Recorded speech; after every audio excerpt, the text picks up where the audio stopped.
Sosok wanita pengunggah video Ketua Majelis Hakim Wahyu Iman Santoso sempat buat publik penasaran. Pasalnya karena video unggahan itu, Hakim Wahyu kini terancam dipanggil Komisi Yudisial untuk klarifikasi tindakannya yang dinilai melanggar kode etik sebab membahas masalah kasus dengan orang lain.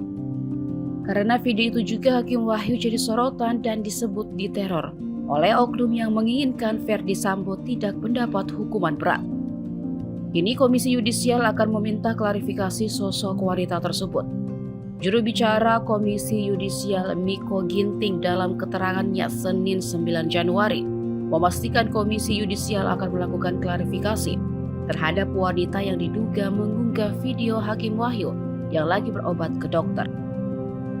Diketahui video Hakim Wahyu diunggah akun Instagram @dewinta231. Saat itu Hakim Wahyu disebut sedang berobat ke dokter Terawan Agus Putranto dan wanita tersebut bersamanya.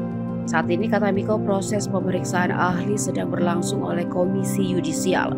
Namun ia tidak menyebutkan berapa ahli yang dimintai keterangan oleh Komisi Yudisial terkait video diduga Hakim Wahyu lagi keluyuran dengan wanita misterius.